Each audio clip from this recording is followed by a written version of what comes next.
Je voudrais rebondir sur les propos introductifs du président Fouquet, qui disait, si on avait eu cette conférence il y a 10 ans, on ne dirait pas la même chose qu'aujourd'hui. C'est l'introduction même de mon propos, qui est de présenter les évolutions de la notion même d'abus de droit, et je dirais pas seulement 10 ans, même 5 ans.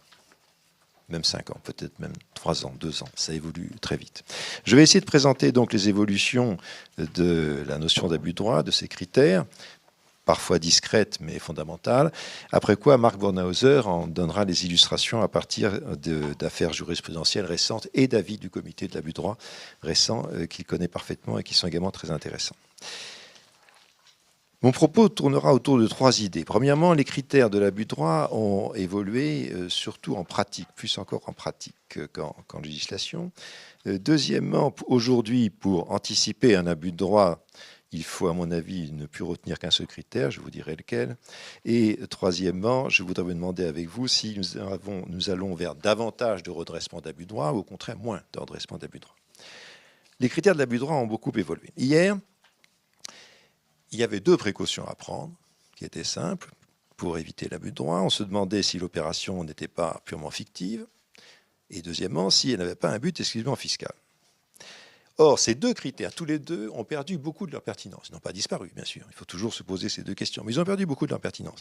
En ce qui concerne la fictivité qui est toujours inscrite en tête, si on peut dire, des critères de l'abus de droit à l'article 64, qui est d'ailleurs historiquement le premier critère de l'abus de droit, aussi bien dans la jurisprudence judiciaire que dans la jurisprudence administrative, cette fictivité, on ne la voit plus guère invoquée dans les propositions de rectification. L'administration fiscale s'en désintéresse au profit de la fictivité, de la fraude à la loi, au profit du montage artificiel qui est tellement plus commode à démontrer. Si bien que ce critère, on le voit de moins en moins, ou quand on le voit, c'est en plus, voilà, opération artificielle, d'ailleurs c'est fictif, voilà, bon. Mais confondu d'ailleurs très souvent avec la notion d'absence de substance. L'administration fait une confusion, je voudrais insister parce que c'est important techniquement en contentieux.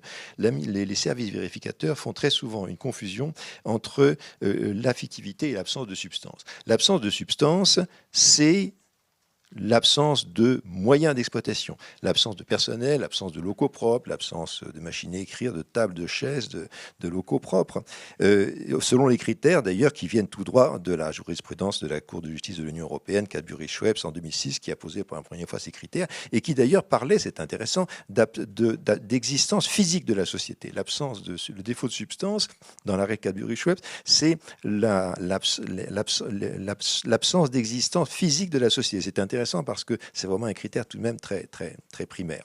Et on n'emploie plus cette expression d'existence physique, mais ça revient en réalité à ça. Il faut des tables et des chaises, et s'il n'y a pas de table et des chaises, tu vas en parler plus longuement tout à l'heure, il y a toujours un risque que la société n'ait pas de substance.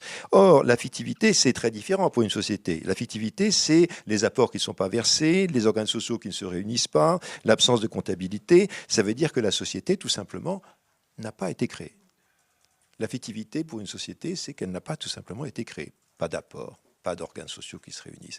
Alors que l'absence de substance, c'est une société qui a été créée, mais qui n'a pas de moyens et qui n'exerce pas réellement son activité. Et pourquoi j'insiste là-dessus? Parce que l'administration, dans la mesure où elle mêle souvent la fictivité avec l'absence de substance, finalement, commet, à mon avis, une certaine irrégularité, car ce sont des bases légales différentes. Stéphane a parlé de façon très, très intéressante des substitutions de base légale à l'intérieur de la notion d'abus de droit.